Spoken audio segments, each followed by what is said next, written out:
Good morning, everyone. Bonjour, tout le monde. I shall not delay this further. Welcome to IDRC. Welcome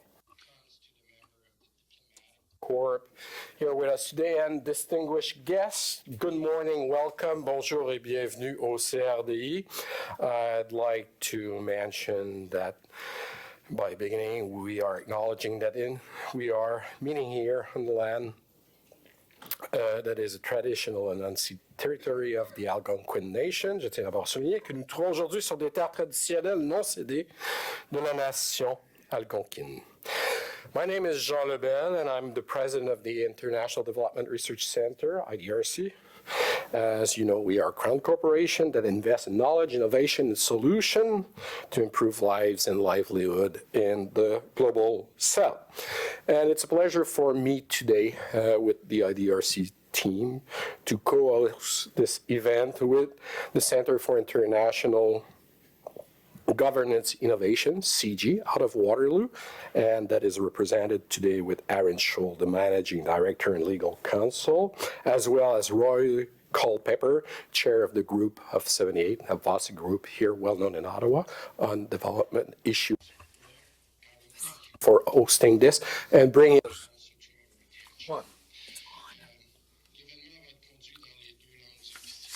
The meeting will be conducted in both official languages. Interpretation is being provided in English and French. Les écouteurs sont à votre disposition de la salle d'événement et est enregistré pour l'utilisation future. Alors, passons à l'activité d'aujourd'hui. On est ici pour discuter le rapport sur le commerce et le développement 2019. La conférence sur le commerce et le développement. Qui est directeur de la mondialisation et du développement, Richard, merci d'être avec nous aujourd'hui. Et bien sûr, le sujet, c'est le financement d'une nouvelle donne écologique mondiale. Le rapport fait appel à une action audacieuse face à la crise du changement climatique.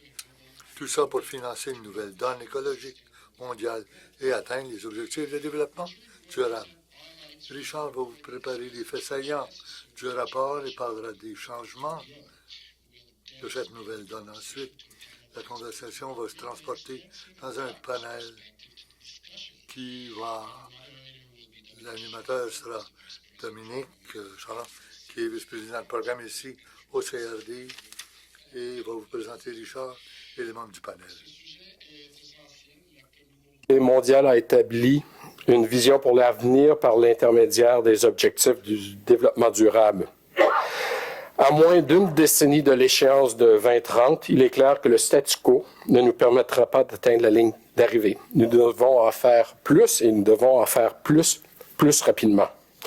The UNCTAD report makes a compelling case for an Le rapport parle d'un investissement pour le renouvellement dans notre approche au changement climatique. On parle aussi d'une nouvelle démarche pour le multilatéralisme. Crucial d'une approche renouvelée. Les deux enjeux les plus urgents sont l'impact du changement climatique et les inégalités persistantes. Il ne sera possible d'atteindre les objectifs de développement durable que si nous nous attaquons aux inégalités en matière de droits de l'homme et d'accès aux ressources, aux services et aux possibilités pour tous. Les changements climatiques érodent les progrès et entravent les gains futurs. Les changements climatiques ont un impact négatif disproportionné sur les moyens de subsistance, la santé des personnes vivant dans le Sud, en particulier les femmes et les filles.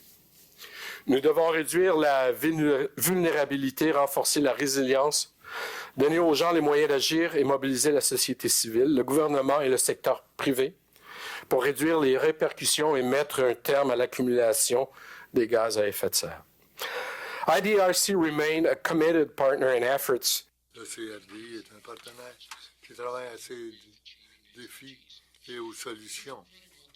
C'est un sujet important que j'ai au cœur et nous avons les bonnes personnes pour traiter de ces enjeux. Richard, merci d'être avec nous et merci aux membres du panel de joindre à nous. Merci encore à Roy et à l'organisation qui représente le groupe des 78. Avant de vous présenter Dominique qui va animer le panel et vous présenter Richard, je vais vous dire que nous adoptons une nouvelle stratégie au CRDI cette année et comme nous célébrons 50 ans d'existence, c'est très important que nous vous voyons réunis ici à Ottawa et merci d'être présents. Je parlais de l'inégalité, du changement climatique comme étant nos deux défis. Hier, j'étais à New York avec l'ambassadeur Marc-André Blanchard et plusieurs invités, des représentants de la Fondation Pierre-Élisée Trudeau. Et vous comprenez, ces conversations à la table, on ne sait jamais quelle sera la direction qu'ils vont prendre parce que nous avons tous nos intérêts et des conversations qui durent 3 heures. C'est un sujet important, un sujet fondamental.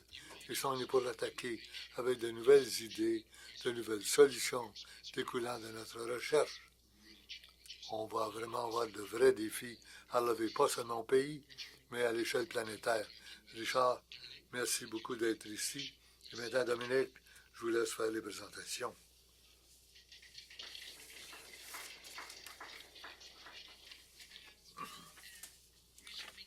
Pendant que Richard avance au podium, je vais vous présenter le reste des membres du panel qui vont réagir aux interventions de Richard. D'abord, à ma gauche, Manfred Bienenfeld, professeur de la School of Public Policy et Administration à l'Université Carleton. Vous l'avez probablement connu. Martha Mélès, elle est chef des programmes au CRDI dans le cadre du programme d'emploi et de croissance. Et Aaron Schul, conseiller principal au CIGI, au Centre de recherche et directeur principal. Merci et bienvenue aux membres du panel. Et maintenant, je vous présenterai Roy un peu plus tard. Richard a pris la parole. Dominique, merci beaucoup. Merci à Jean pour cette invitation au CIGI qui ont aidé à organiser cette activité. Avant de vous parler de la générosité des Canadiens, je pense que comparativement à la générosité de vos voisins du Sud, ça me semble comme on me donne 15 minutes, on me donne 25 minutes pour vous présenter ce que je veux vous présenter ce matin qui porte surtout sur le rapport de 2019. Mais c'est une trilogie. Ça a commencé avec le rapport de 2017 sur le commerce et le développement et je les vois comme étant des rapports interreliés. C'est plus difficile pour nous parce qu'il y a beaucoup de matériel qui va dans ce que je veux dire, vous présenter. Et je ne voudrais pas non plus répéter et être trop brusque dans mes présentations compte tenu du temps qu'on m'alloue. Mais ce sont des documents, bien sûr, qui sont disponibles sur le site du CNUCAD. Alors, si je suis un peu je vous semble un peu simpliste dans ma présentation de 25 minutes, je suis certain que vous trouverez des arguments intéressants et assez convaincants pour aller examiner les rapports. Commentaire d'abord au départ. Beaucoup de gens ont oublié ce qu'était le CNUCAD. On a établi en 1964 par les pays en développement, essentiellement dans le but de faire des systèmes multilatéraux plus convivial. On venait de vivre l'expérience de Brentwood, et alors qu'il n'y avait plus de pays de développement, on voulait une voix à la table. Et on était une organisation de commerce et de développement, mais le commerce n'était pas notre seul point d'intérêt. Le CNU-CLD a été créé et le CNU-CLD, à travers la députée selectivité dans les années 70, fait du travail sur les secteurs de production. Dans les années 60 et 70, le tout était couronné par des efforts pour établir un nouvel ordre économique international aux Nations Unies. On a perdu cette bataille, cette initiative a échoué et le monde a pris une direction bien différente. Ce qui m'amène à mon deuxième point, c'est qu'il y a beaucoup d'anniversaires en ce moment-ci. L'année dernière, c'était le 75e de Brentwood, le 3e, la chute du mur de Berlin. Cette année, c'est l'anniversaire des Nations Unies. Il y a la conférence de San Francisco.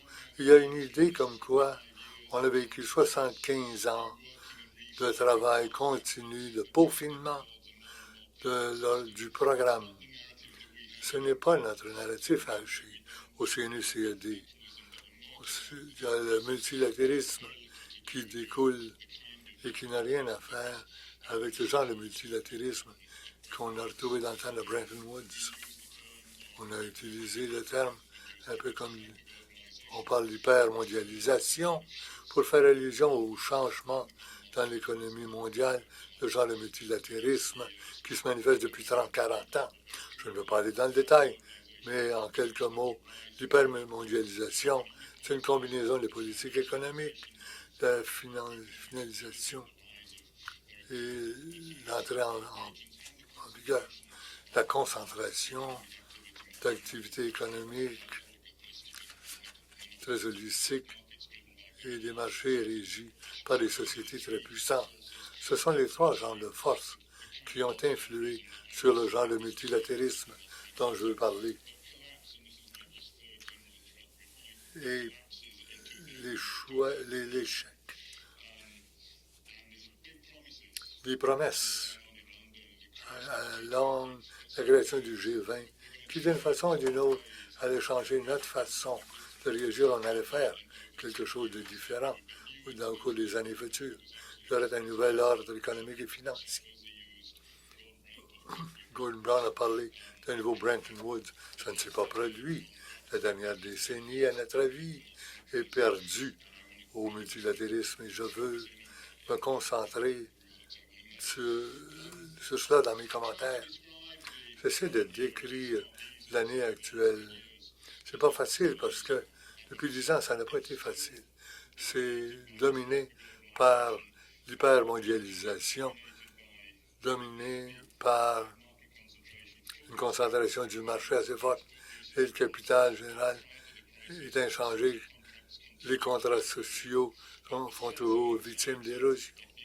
Et la société, on a ce sentiment que les familles dans les pays en développement ont de plus en plus, et les économies se sentent pressées par les gouvernements, que ce soit dans les communautés locales, au sein des familles de travailleurs, mais les gens se sentent un peu tassés, pressés, et ça peut faire beaucoup de différence dans leur vie.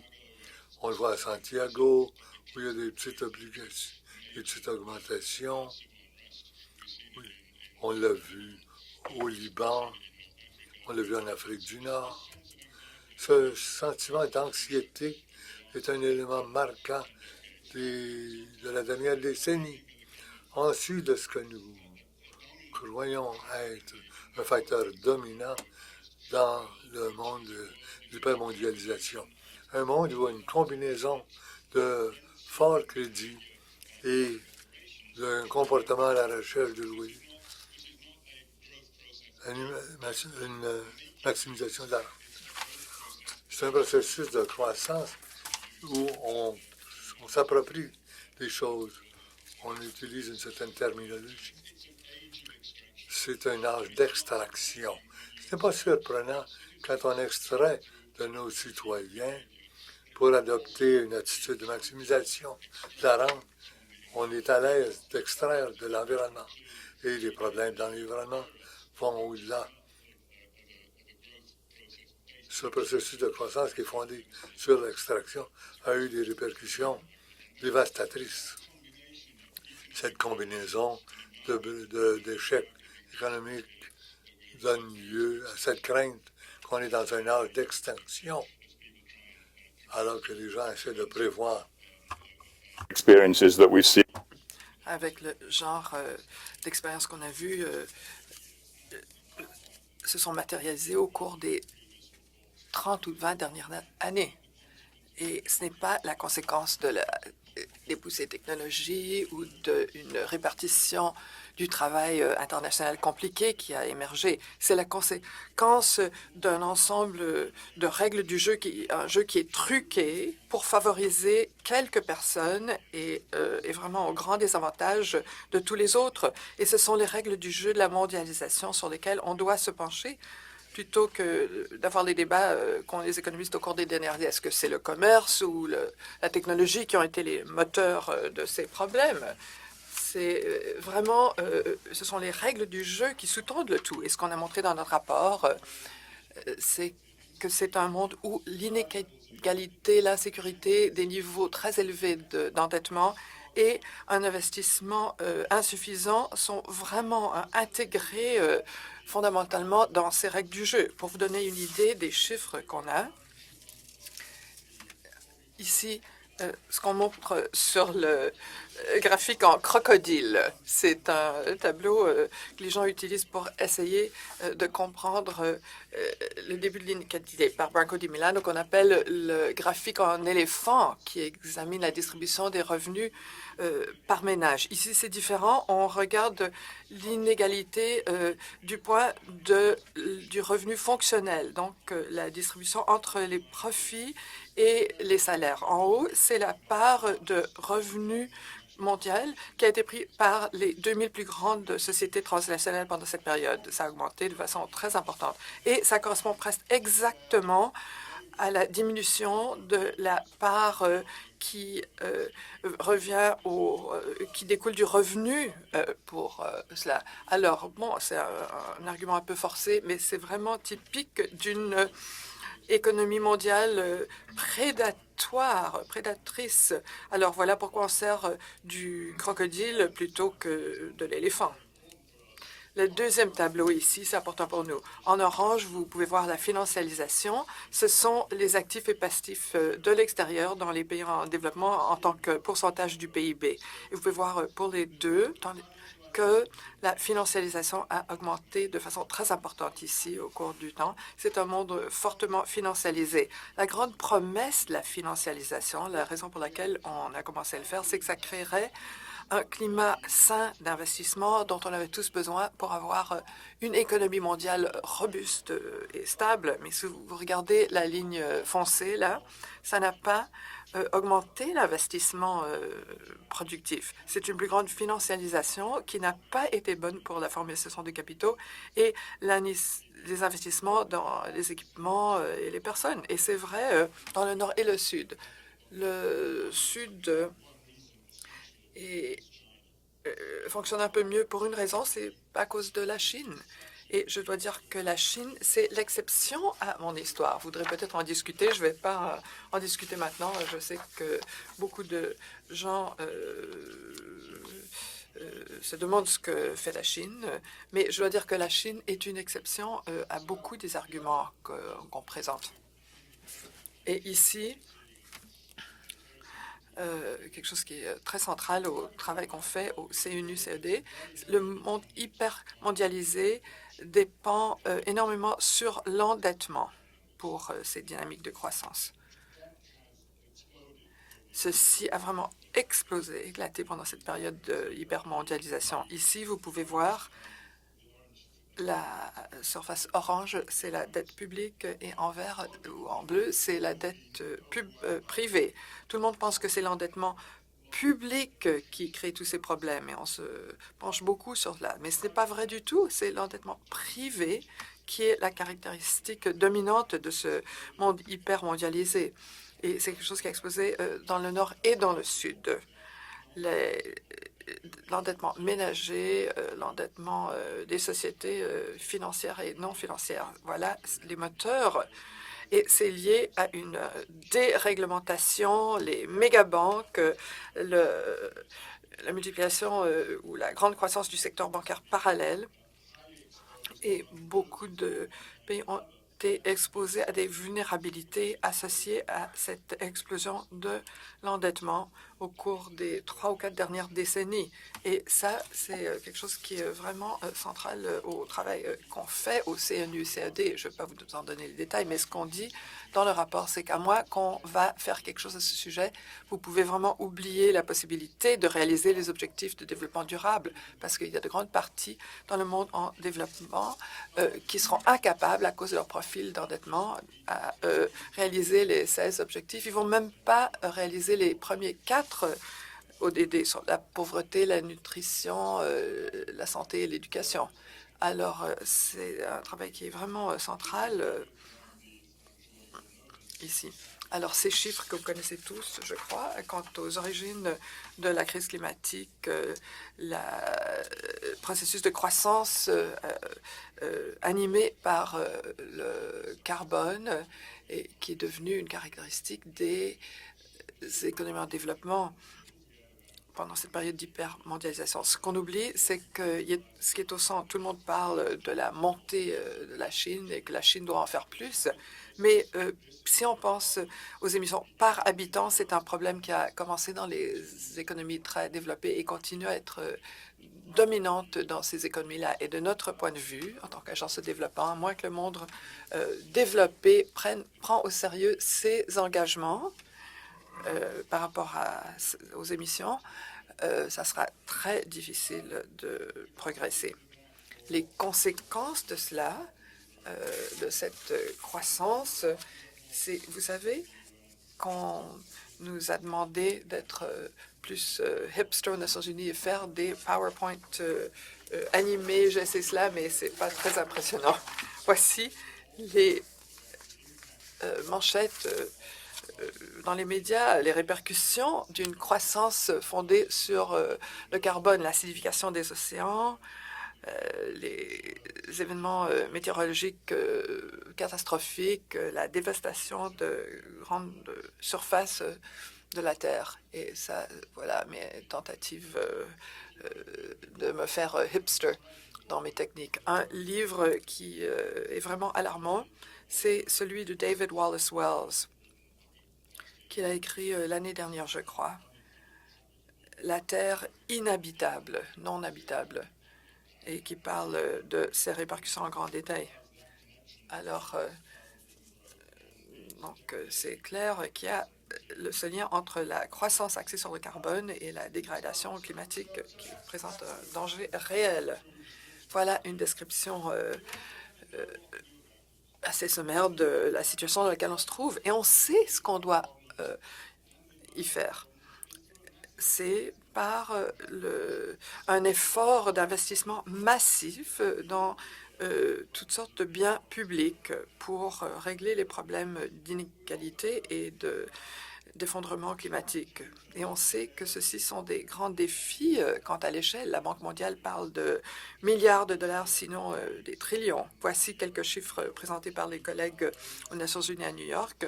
Nos propres estimations sont là aussi. Bernie Sanders a dit que sa nouvelle donne écologique, l'accord pour la nouvelle donne coûterait 1,6 trillion. Donc, il faut prendre tout cela avec un grain de sel. Il y a beaucoup de suppositions, mais on sait que c'est un défi financier énorme. Personne ne remettra ça en question. Tout le monde sera d'accord, quelle que sera leur couleur politique. Alors, la différence entre ce qu'on fait en ce qui a trait à réaliser cet effort d'investissement pour aborder ces problèmes, c'est assez clair. Il y a un récit narratif assez clair qui passe du consensus de Washington, ce qui a dominé la réflexion politique au cours des 30 ans, à ce qu'on appelle maintenant le consensus de Wall Street, où l'idée de maximiser la financialisation en se servant des techniques qui ont proliféré au cours des 3 dernières décennies, ou une déréglementation des marchés financiers ont fait que ces marchés ont dominé le monde des finances mondiales, qu'on va s'en servir pour réaliser l'investissement, pour régler les défis d'inégalité de changement climatique, la sécurisation, la limitation des risques, des véhicules d'investissement à utilisation spéciale, des partenariats publics-privés. On se sert de cela pour parler de l'idée qu'on puisse fournir les fonds nécessaires pour investir à l'échelle nécessaire. Et nous, on n'accepte pas du tout la solidité de cet argument que les auteurs de l'effondrement financier pourront nous sauver de l'effondrement environnemental. Il n'y a aucune preuve que ce capital sans attache non réglementé va pouvoir fournir du bien public à une grande échelle. Ça sera plutôt plus d'inégalité et moins de durabilité. Et ce qui nous a dérangé quand ce récit narratif, c'est qu'il n'y a aucune preuve, il n'y a presque aucune donnée probante pour suggérer que les biens publics sont livrés par les finances privées. Ça ne c'est jamais fait. Alors l'idée que si on augmente, ou que si le défi est encore plus grand du côté du bien public, que la finance privée pourra nous aider à le régler, cet argument ne vaut rien. Et pire encore, ce sont ces mécanismes qui ont donné lieu à l'inégalité et le manque de durabilité. Et le programme 2030 cherche à régler ces problèmes. Alors, c'est vraiment une contradiction de dire que ça pourrait être possible, qu'on pourrait régler ces problèmes par le biais de finances privées pour réaliser le programme de 2030. On a besoin d'un autre récit narratif. Et je crois que vous en avez déjà parlé, l'argument d'une nouvelle donne écologique. Et ça peut donner lieu à un développement économique, une équité sociale et corriger les problèmes de dégradation environnementale depuis des décennies de façon efficace. Et ce qui est central à cette récit narratif, ce discours, c'est le besoin de récupérer la politique et de ces capitaux sans attache qui a été le mécanisme au cours de ces dernières années. Pourquoi est-ce qu'on dit une nouvelle donne, un nouvel accord? Parce que ça évoque une période particulière en histoire américaine qui était vraiment unique. Et beaucoup de gens se sentent mal à l'aise d'utiliser l'expression New Deal en anglais.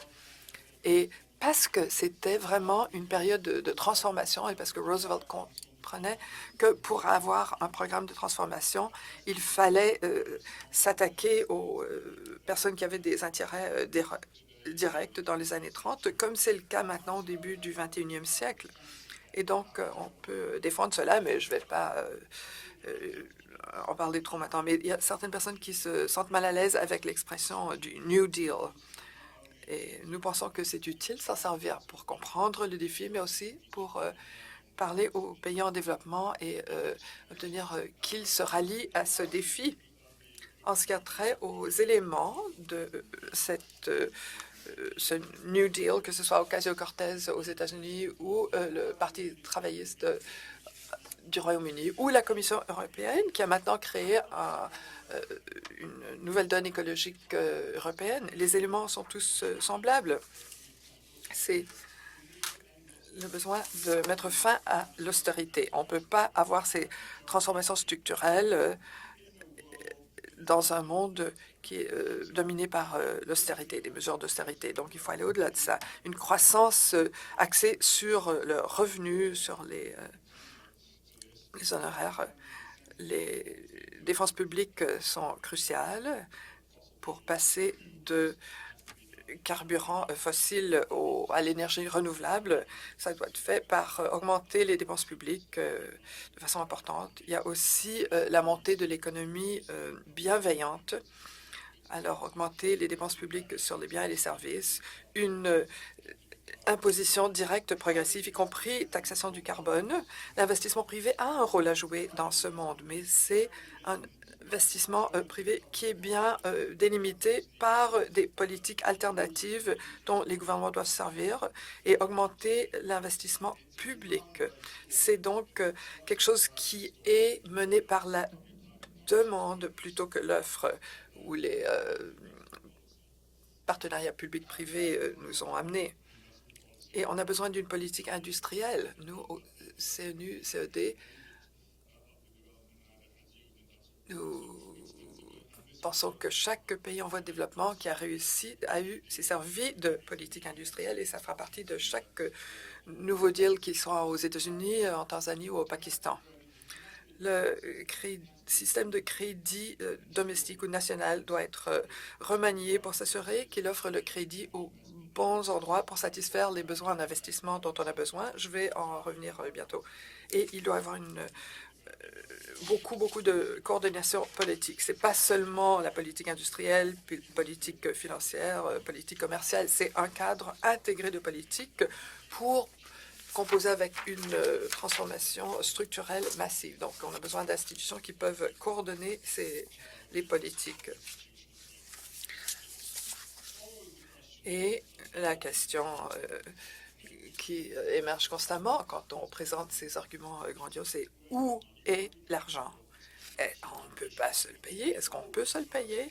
On se dit toujours qu'on ne peut pas se le payer et c'est la première position de résistance. Beaucoup de gens disent on ne peut pas ne pas se payer la réussite vu les pertes qu'on voit qui sont liées au réchauffement mondial. Si vous prenez le scénario au sérieux, ça peut être de 70 à 500 trillions de dollars qui peuvent être perdus à cause du réchauffement climatique. Bon, il y a beaucoup d'estimations, mais on sait quel est le coût d'aller au-delà de 2 degrés centigrades d'augmentation de température. Et quand on parle des sommes pour le programme d'investissement, c'est bien loin de ces montants énormes. Mais on ne pense pas que le problème réel est un problème de financement. Nous pensons que les ressources existent pour pouvoir faire cette transition du côté de l'investissement. Il y a beaucoup de ressources qui sont gaspillées. C'est vrai, c'est le cas pour les politiques d'austérité qui vont miner le traitement. Il y a aussi les subventions de carburants fossiles, les subventions à l'agriculture aussi. Il y a beaucoup de ressources gaspillées. Il y a aussi des ressources abusées, l'utilisation de chiffriers pour les banques centrales depuis la Cruz, l'expansion de crédit depuis 1980. Il y a beaucoup de ressources cachées, l'évasion fiscale, les transferts en capitaux, on en parle en assez grand détail dans le rapport. Il y a aussi de ressources qui ont été promises, qui n'ont pas été livrées aux pays en voie de développement. Ils n'ont pas pu réussir les cibles de 0,7% d'aide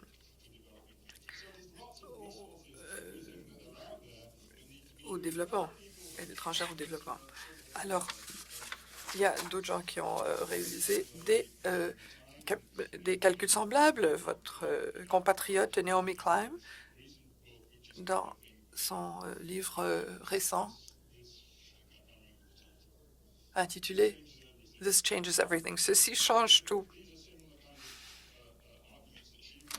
présente des arguments bien semblables quant aux ressources disponibles. Bob Pollan, de l'Université du Massachusetts, l'Institut de recherche en économie politique a fait la recherche qui ressemble beaucoup à ce qu'on a fait et des résultats qu'on a vus. Donc, on se sert de financement par obligation écologique. On a des banques de développement à affectation spéciale. Alors, on pense que c'est essentiel. Ce sont des mécanismes qui doivent être centraux et renforcés quant au financement à cette nouvelle donne écologique. Les banques publiques ont été vraiment brimées par le programme néolibéral dans les pays en voie de développement et les pays développés aussi. Et de redynamiser le rôle de banque publique est essentiel pour livrer le financement dont je parle, mais on peut faire d'autres choses, l'utilisation de certains fonds de pension, etc. Et donc, il faut vraiment repenser les banques centrales. Alors, ça se passe déjà. Mark Carney a été très actif à mettre l'enjeu de changement climatique dans le fonctionnement des banques centrales. Il y a un système vert que Mark a instauré il y a 20 ou 30 banques centrales qui participent et se penchent sur le risque, d'ajouter le risque climatique à la modélisation de risque et essayer de comprendre les menaces futures qui vont en découler. Alors, on pense que c'est très important. On voudrait que les banques centrales en fassent beaucoup plus. Les banques centrales se sont fixées sur les prévisions de l'inflation dans le monde néolibéral. Elles doivent élargir leur programme pour comprendre d'autres objectifs. Alors, on pose la question, est-ce que les banques centrales devraient être indépendantes du processus politique? On pose des questions à ce sujet, non seulement dans les pays développés, mais aussi dans les pays en voie de développement. On espère qu'à un moment donné, Christine Lagarde dira ce que son prédécesseur a parlé de l'euro. Ce dont on aura besoin, c'est Mario Draghi avait dit en 2013, et je crois qu'on doit dire la même chose maintenant. On doit faire tout ce qu'on peut pour faire face à la crise climatique. Un grand problème pour nous, c'est que la majorité de ces discussions ont lieu dans les économies développées, mais on ne peut pas régler le problème à moins que le monde en voie de développement fasse partie de la solution, pas seulement du problème. Alors, la croissance démographique, croissance de revenus aura lieu principalement dans le Sud au cours des 30 prochaines années. Et si c'est vraiment une croissance qui exige beaucoup de carbone et fondée sur la financialisation, on ne pourra pas régler le problème. Le problème, c'est que le système multilatéral est en crise. Le système multilatéral qui doit faire la coordination et donner les résultats dans ces pays, c'est pas seulement en commerce, mais en finance, en propriété intellectuelle et dans toutes sortes de domaines. Voilà le grand défi auquel on fait face. Et une partie de notre solution, c'est qu'on doit revenir, comme j'ai dit au début, de revenir à ce que le système multilatéral était censé être quand les architectes de Bretton Woods l'ont mis en place en 1944-45. Il y a vraiment cet argument de revenir en arrière au futur et les gens ne doivent pas oublier de quoi il s'agissait pour Bretton Woods. Et la meilleure personne à qui parler, c'est Henry Morgenthau. C'était le secrétaire du Trésor américain à cette époque. Il doit aller au comité sur les banques et la monnaie pour le défendre parce que ça doit être accepté par le Congrès américain si ça doit devenir une loi. Et Morgenthau a trouvé une soumission de 5 pages. Il a préparé un article de 5 pages pour ce comité, explique pourquoi ça serait bon pour l'Amérique. Ça doit être bon pour l'Amérique, il ne peut pas le vendre autrement. Et il y a 3 composantes. Subordonner la finance à l'économie réelle. Le système Bretton Woods, c'était vraiment que l'économie réelle devait avoir précédence. Il fallait développer un espace de développement de politique pour que les pays en voie de développement puissent satisfaire les besoins politiques de leurs citoyens.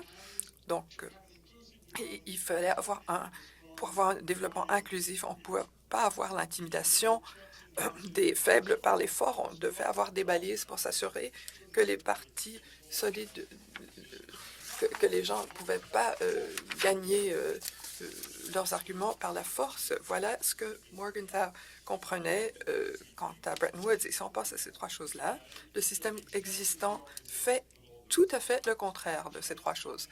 La finance domine les espaces de politique et rapetissée pour les pays en voie de développement et l'intimidation et les sanctions internationales sont une créature endémique. Alors, on devra faire beaucoup de changements pour revenir où on pensait être en 1944. En 1944, ce n'est pas assez. Je ne veux pas présenter une image idéalisée de Bretton Woods. Il y avait des problèmes, les problèmes environnementaux n'en faisaient pas partie, l'influence de la colonisation faisait toujours partie, les dépenses militaires étaient très, très élevées à cause du conflit entre l'Orient et l'Occident. Alors, ce n'est pas revenir à Bretton Woods. On a besoin de plus de ça. Voilà le genre de questions, de problèmes dans le rapport qu'on aimerait voir dans une discussion sérieuse qui sera à l'avantage des pays en voie de développement pour aborder le changement climatique. Et ça veut dire revenir à un espace où l'espace politique dans les pays en voie de développement est suffisant pour lier les problèmes de changement climatique et d'inéquité sociale aux besoins particuliers de ces pays. On doit limiter les accords de libre-échange, on doit avoir des traités d'investissement, on doit contrôler les capitaux par le biais de mécanismes de contrôle de différentes sortes. On doit aussi éviter l'évasion fiscale par les sociétés et régler le problème des paradis fiscaux. On a besoin aussi de se jubiler du pardon de la dette. Beaucoup de pays en voie de développement ne peuvent pas régler ces problèmes parce qu'ils font face à un problème d'endettement énorme. C'est une histoire qui dure depuis longtemps. On a des solutions à ce problème. Ziggy aurait des solutions, mais qui sont très importantes. On a besoin une banque financée de climat. On doit s'assurer que la technologie est disponible au prix approprié aux pays en voie de développement pour atténuer les problèmes dus au changement climatique. Et on a besoin d'autres accords. Donc voilà le le petit programme qu'on propose, qu'on met sur la table. On n'est pas tout seul à le faire.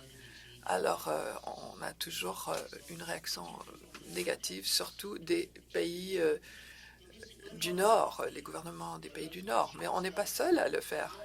Comme j'en ai dit, il y a beaucoup de gens à différents endroits qui sont en train de repenser tout cela. Voilà ce que le Financial Times est en train de repenser la responsabilité de ces journaux. Le capitalisme, c'est le temps de réexaminer la situation et on serait d'accord avec ça. On n'est peut-être pas d'accord avec tout ce que les Financial Times veulent voir, mais c'est un bon message. On a cherché à faire un texte de vulgarisation de ce concept. Je l'ai fait avec un collègue de l'Université de Boston. Donc, une prospérité partagée par un nouveau multilatéralisme. Vous pouvez le trouver sur Internet. Voilà, merci de m'avoir écouté.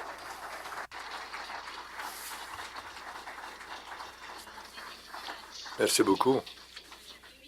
Merci beaucoup, Richard. Tu pourrais peut-être rester avec nous au Lutrin. And Jean set us up.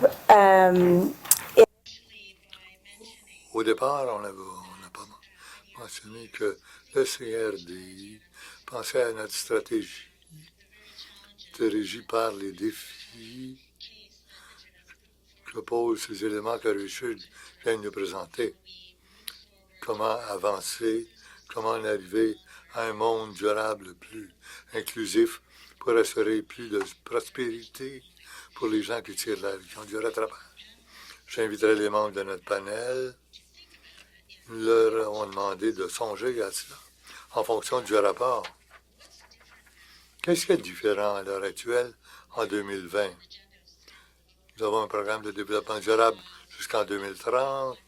Nous avons une crise climatique qui prend de l'ampleur. Qu'est-ce qui fait que ce cas-ci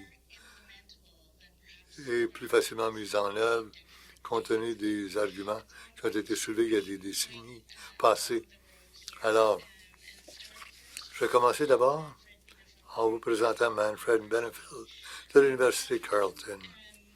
Manfred, on en parlait un peu plus tôt ce matin. Tu as dit que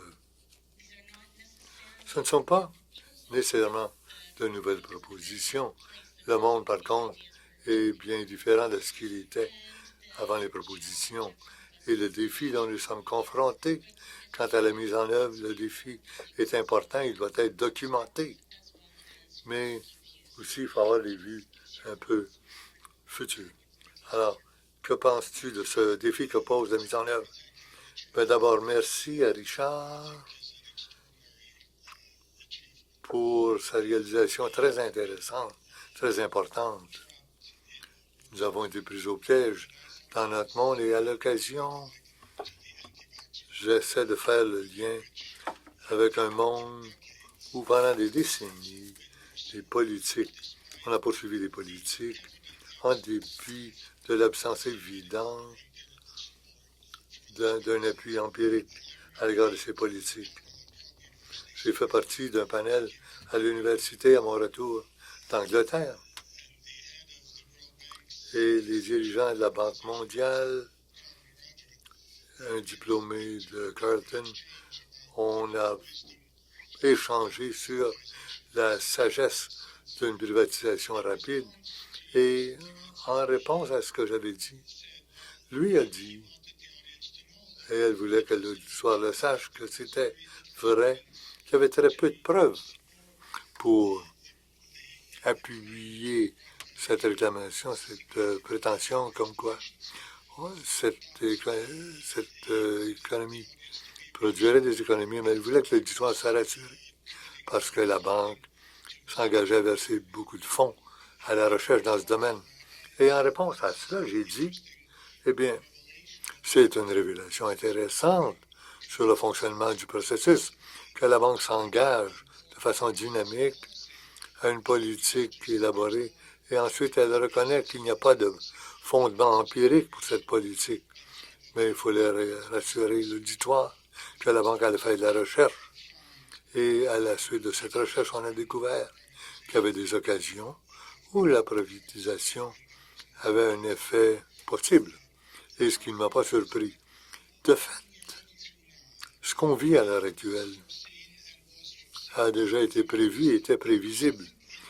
Je pense que pour tenter de réfléchir sérieusement à la façon de nous en tirer, il est essentiel de préciser comment nous comprenons les forces qui nous ont amenés là où nous en sommes. Je pense que ça vaut la peine de mentionner qu'il y avait des gens,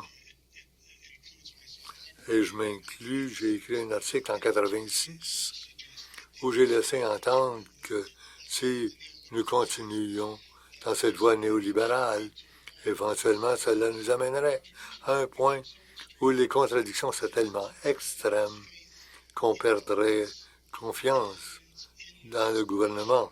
Et en désespoir de cause, éventuellement, on se tournerait et on tenterait de trouver un certain appui. On se tournerait vers l'identité religieuse ou ethnique. De fait, ça a été un résultat que j'ai toujours décrit dans mes articles comme étant un retour aux années 1920. Et c'est ce qu'on a fait, en fait. On l'a fait, par exemple, dans les contradictions auxquelles on était confrontés. Et cela, j'espère, amènera les gens à se confronter à la réalité, comme quoi ces contradictions sont devenues à un niveau où elles vont exploser. La société est de plus en plus contestée. La notion, l'idée de trouver une réaction pratique doit être abordée et cela presse, mais ça n'a pas été le cas jusqu'à maintenant. Dans ce contexte, je pense qu'il faut souligner le fait qu'on en est à un point où le système financier, en fait, la Banque internationale, il y a 1 an, a déclaré qu'on pensait que le système financier international, à ce moment-là, était dans une situation plus précaire qu'elle ne l'avait été en 2007, avant cette crise mondiale. Mais depuis ce temps, le système beaucoup plus stressé. Les raisons, depuis septembre l'an dernier, la Réserve fédérale aux États-Unis a investi de l'argent dans l'économie à une échelle qui est équivalente à l'argent qui a été versé dans le temps vers 2008, et tout le monde comprenait à ce moment-là. C'était un tout nouveau monde où il était possible. Maintenant, cela se produit doucement en arrière-plan. Parce qu'on est à vivre une situation où récemment, il y a une étude qui a été produite qui disait que les investisseurs mondiaux, les super riches, qui se retrouvent dans des centres à l'étranger, ont plus de 5 trillions de dollars en espèces, en argent comptant, parce qu'ils n'ont pas l'occasion d'investir cet argent avec un niveau de risque acceptable. Je continue à dire aux gens, imaginez-vous ce que cela représente, à quel point l'économie mondiale doit être la situation dans laquelle elle se trouve. Si c'est le cas, et ça l'est le cas. Et c'est ce que ce rapport-ci aborde. Je pense que le rapport, on a tout à fait raison en concluant. Et laissez-moi dire quelques mots sur ce qui est dit, en fait, la caricature du changement, équivalente à la dépense. Ça ne vaut pas la peine d'en parler. Le changement se préoccupe du capitalisme et l'économie mondiale de Bretton Woods. La situation la plus importante de Keynes, lorsqu'il dit qu'à moins que le taux d'intérêt soit déterminé à l'échelle nationale, aucune société est en mesure de donner suite à son expérience sociale préférée. C'est du langage fleuri, mais ce que l'on dit, c'est que les marchés mondiaux déterminent, s'ils déterminent les taux d'intérêt, le marché des finances, à ce moment, l'autonomie au niveau national va disparaître. Et c'est pourquoi, dans le monde, nous avons les mêmes résultats, la croissance explosive, l'iniquité. Personne n'a voté en faveur de cela. Aucun parti ne s'est présenté aux élections pour dire que votez pour nous, nous allons augmenter les iniquités de façon explosive. Non, non, ça s'est fait d'elle-même. Et bien sûr, ceci pose tout un défi, parce que le système démocratique a beaucoup de difficultés à aborder et à régler ce problème-là, parce qu'il est dominé par de fortes sommes d'argent. Ce n'est que pour renforcer ce que Richard a dit.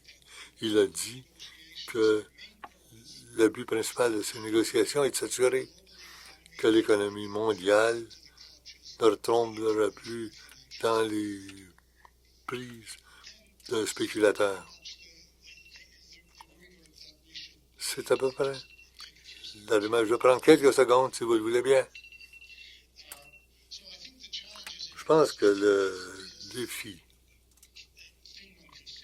ce qu'on peut dire de façon bien évidente au sujet du rapport, c'est qu'il est très optimiste, mais ce qu'il signale, ce qu'il faut faire si jamais on espère renverser la vapeur, régler ces problèmes, que ce ne sera peut-être pas possible.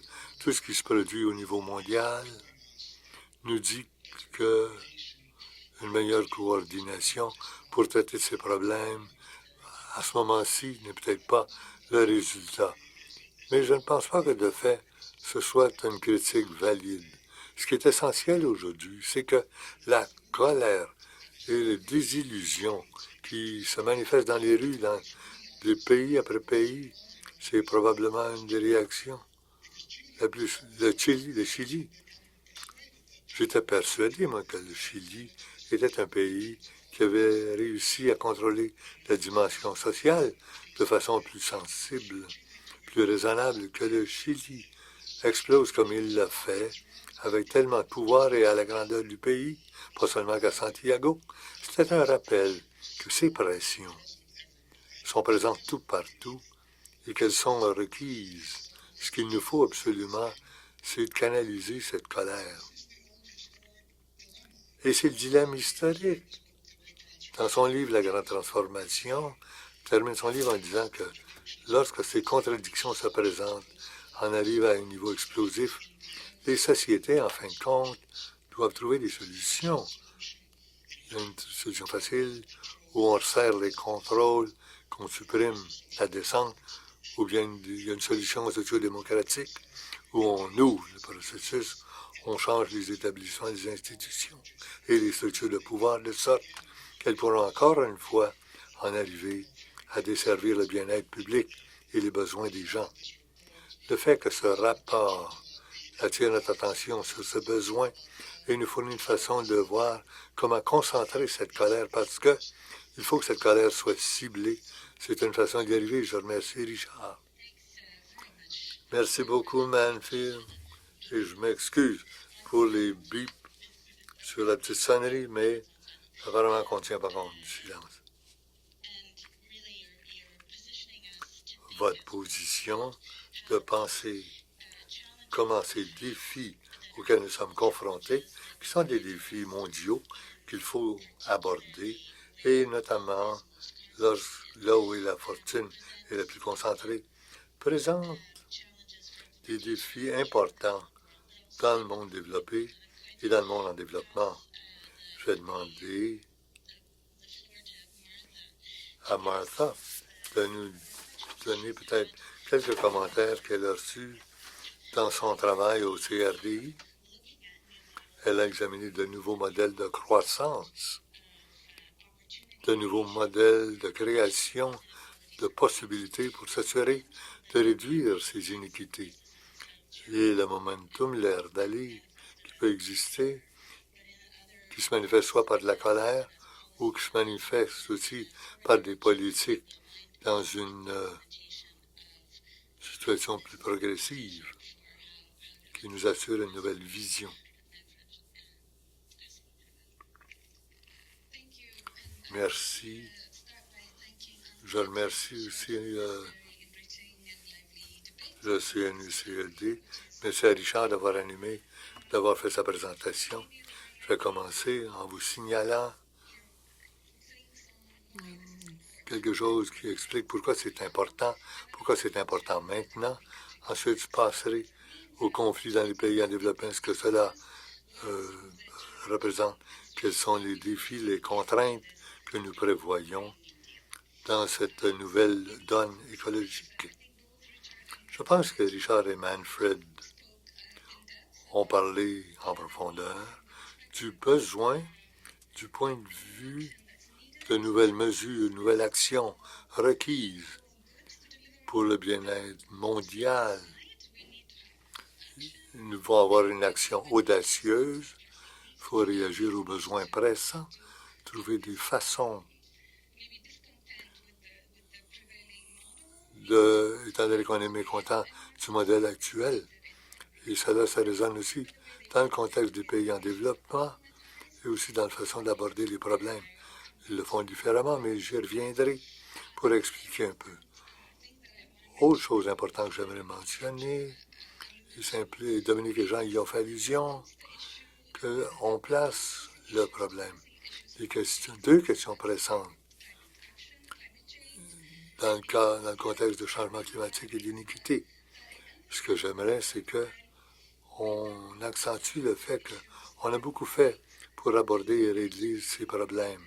Ils sont interreliés et il faut les prendre les deux à deux. Alors, lorsque nous parlons d'action climatique, ça doit se faire dans le cadre de politique de développement. Cela doit se retrouver dans les pays et voilà comment ils élaborent leur modèle de croissance. Si on continue de séparer, on n'avancera à rien. Ça nous prend une façon de penser, repenser, pour vraiment trouver une façon d'encadrer le problème. Et troisièmement, ce qui me ramène à mon point au sujet des pays en développement, c'est que le problème n'est pas un problème seulement de pays en développement ou développés, mais c'est un problème mondial qui nécessite des actions. Bon nombre de pays sont à élaborer leur nouvelle donne écologique. Mais le changement climatique n'a pas de limite nécessairement de frontières nationales.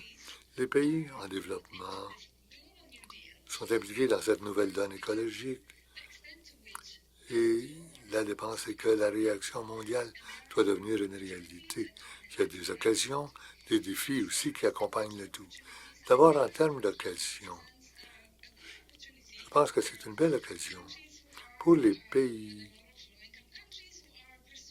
à faible revenu qui tentent d'élaborer un plan écologique, d'avoir un modèle de rechange se faisant. On veut un monde beaucoup plus écologique et qui a peut-être moins d'empreintes de carbone. Le rapport, ce à quoi il fait appel, pourrait fournir une occasion d'assurer un environnement plus propre pour les pays en développement. Ça stipule les dépenses publiques, les services essentiels comme le transport, les systèmes alimentaires. Ça pourrait ouvrir aussi ou offrir de nouvelles occasions de travail. Des noyaux qui nous permettent comment ceci pourrait devenir un bien public pour les pays en développement. Bien sûr, il y a des défis. Et donner suite à un cheminement écologique, c'est tout un défi, mais surtout pour les pays en développement qui sont confrontés avec d'autres problèmes. J'aimerais mentionner 3 défis interreliés. De nouvelles choses qui pourront s'ouvrir et qui pourront être couvertes dans le rapport.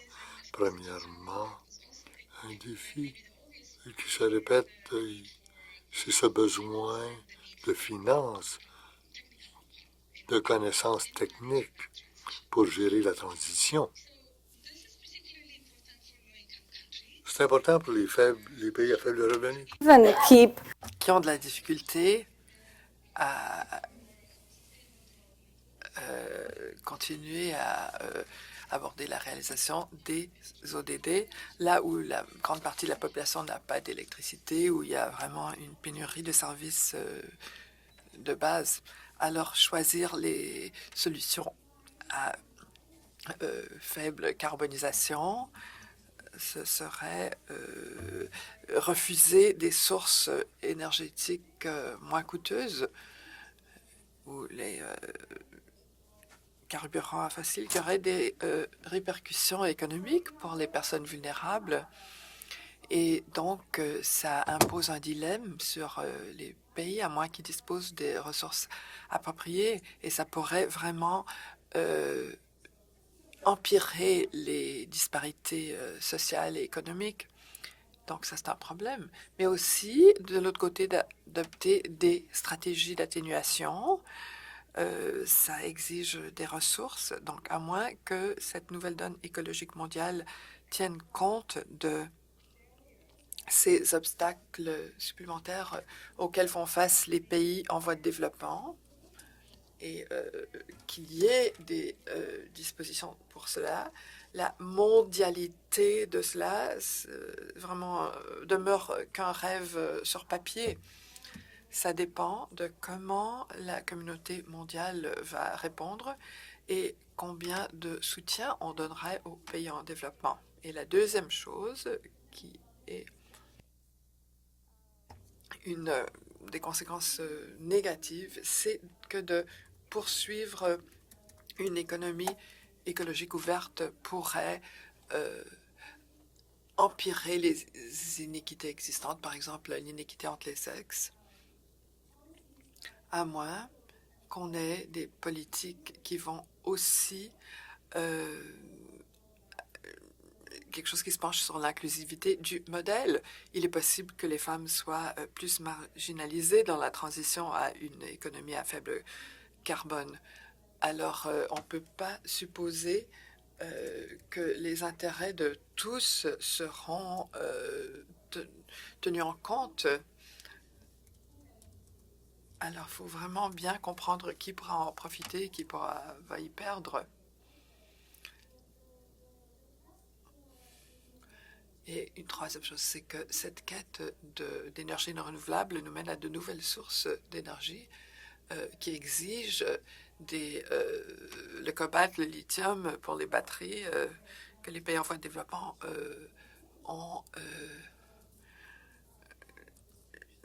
possèdent parfois. Alors, à moins que les pays en voie de développement fassent partie de la solution, on peut avoir des conséquences négatives et qu'on va simplement répliquer le modèle d'extraction actuel où le verdissement a lieu dans le nord, mais on conserve les inéquités. Et alors, il faut penser au genre de politique qui pourrait faire qu'on s'assure que tout le monde va profiter tout au long de la chaîne des valeurs. Quelles politiques doivent être en place pour que cette poursuite de possibilités de solutions vertes tienne compte de l'inclusivité? Et mon dernier point, ce qui me mène à ce qui est vraiment au cœur du CRDI, c'est que la capacité des pays en développement pour avoir des décisions axées sur des données probantes pour les aider à naviguer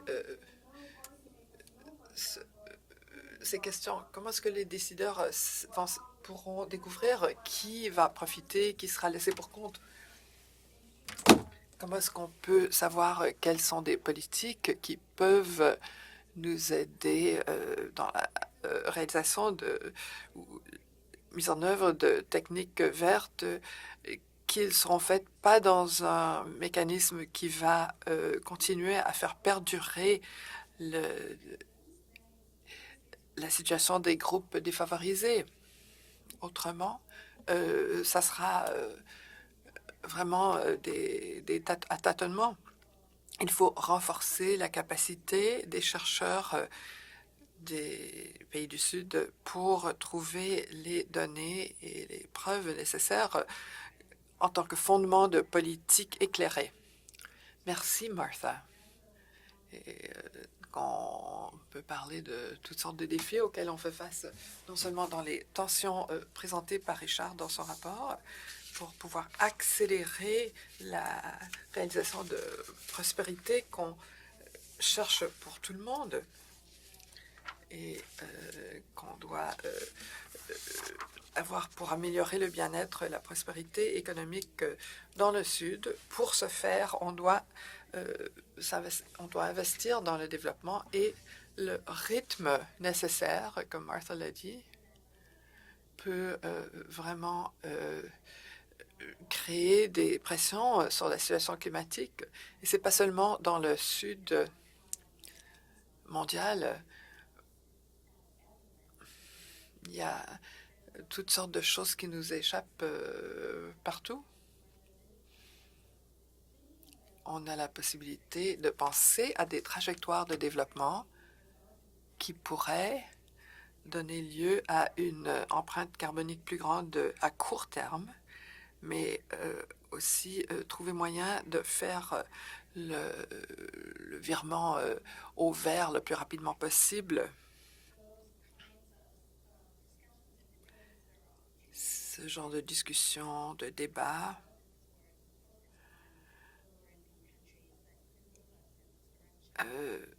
doit se pencher sur la situation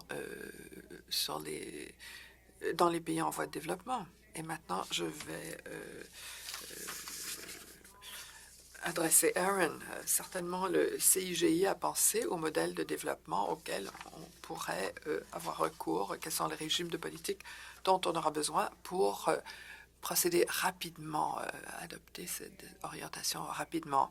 On fait face à des arguments contraignants, mais c'est un énorme défi de mettre en œuvre la nouvelle donne écologique et les ODD dans la prochaine décennie sans avoir un réchauffement climatique catastrophique. Peut-être que vous pourriez nous dire comment on pourrait passer à aborder ces défis réels. Oui, alors si j'avais la réponse à tout cela, on n'aurait pas besoin d'être ici, mais je ferai mon possible.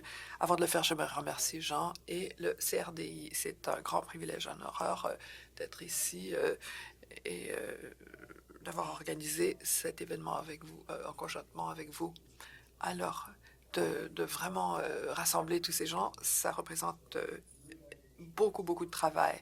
Donc, votre dévouement à ceci, le travail que vous avez fait, je comprends peut-être mieux que beaucoup de gens ici, tout le travail que ça représente. Merci beaucoup. Donc, j'ai 3 observations à vous présenter et un argument.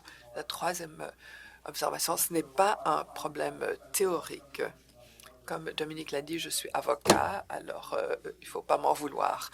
Mais ce que ça veut dire, c'est que je ne suis pas un scientifique expert en climat, donc je dois respecter l'expertise sur les autres. Alors, je suppose que les constatations du panel international sur le changement climatique des Nations Unies sont réelles. Alors, en 2018, ils ont dit que les effets du réchauffement climatique pourraient devenir irréversibles dès 2030.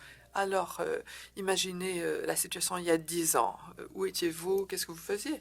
Bon, moi, j'étais peut-être au palais de justice d'Ottawa, devant le juge dans une salle tribunal. Est-ce que vous pensez que c'est il y a très longtemps ou est-ce que c'était comme hier? Ben, pour moi, c'était comme hier. Alors, ça veut dire que nous avons presque plus de marge de manœuvre ici. Quand je pense à ce rapport, si on ne fait rien d'ici 2030, la calotte polaire de l'Antarctique de l'Ouest va fondre, donc les niveaux des océans vont augmenter de 4 pouces. Il y aura moins de réflexion solaire, le réchauffement sera plus rapidement et on pense que 100 millions de personnes pourraient mourir de vagues de chaleur, de sécheresse et de maladies. C'est plus que le nombre de personnes décédées dans la Deuxième Guerre. Et donc, ça souligne pourquoi le plan est si important. Quand j'ai préparé mes remarques pour aujourd'hui, je ne pouvais pas m'empêcher de penser, j'ai 2 jeunes fils et ce sont eux qui vont hériter cette terre. Et par aucune faute propre à eux, ils vont hériter cela. Cette idée de la nouvelle donne écologique, je ne vais pas en parler en grand détail, mais je vais dire que c'est vraiment une solution merveilleuse si on le fait de façon appropriée, une reprise économique, on change le climat et on change notre utilisation de carbone. Donc, on doit vraiment voir ça comme un ensemble de problèmes, pas en silo. Alors, on doit diminuer l'émission d'effet à gaz de serre. Alors, il faut adopter une trajectoire comme celle-ci. Le deuxième commentaire, ça sera difficile si vous regardez les recommandations seulement pour les politiques nationales. Il faut entériner des lois améliorées pour l'environnement et les mettre en application. Il faut trouver des mesures d'atténuation pour protéger contre les catastrophes climatiques. On doit créer des grilles énergétiques intelligentes. On doit avoir recours à de nouvelles solutions, de nouvelles sources d'énergie. On doit avoir des systèmes de transport qui comprennent des véhicules hybrides, des systèmes de transport en commun rapide, etc. On doit éliminer les gaz à effet de serre du secteur manufacturier. On doit travailler avec les agriculteurs pour trouver une agriculture à moins d'émissions et plus durable. On doit aussi trouver un nouveau système économique et on doit créer des incitatifs et des impôts qui vont refléter, qui seront des récompenses pour ce qu'on a fait. Alors, ça sera très difficile. Et ma première observation, des pays doivent passer de point de vue à court terme et penser à leurs intérêts stratégiques à long terme. Là, on est tous alignés. Les positions de politique à court terme sont différentes d'un État à l'autre. Comme vous le savez, les États qui vont vraiment chercher à contourner des règlements ou mettre en œuvre des règlements pour obtenir ce qu'ils veulent, c'est quelque chose qui date de très longtemps. Les États feront tout pour que les choses soient à leur avantage. C'est tout à fait machiavélien. On doit vraiment aller au-delà de cela. On est tous dans le même bateau. Nos intérêts quant à la durabilité à long terme sont tous les mêmes. Et si on ne peut pas le faire, eh bien, ce n'est pas plus un problème théorique. Donc, on se doit vraiment d'avoir une discussion stratégique sur ce qui se passe à long terme. Alors, si on adopte cette nouvelle donne économique, on aura une durabilité environnementale, une prospérité partagée, etc. Qu'est-ce qu'on peut dire contre tout cela? Si ce n'est pas dans l'intérêt à long terme de tout le monde, on veut un système sécuritaire, prospère et équitable. Et pour y arriver, on doit vraiment minorer ces désirs politiques à court terme. Et maintenant, l'argument que je veux présenter. L'ingénuité et la créativité humaine et notre capacité pour amener le bien est à son apogée dans le moment de crise. Et de dire que c'est une période de crise, c'est presque...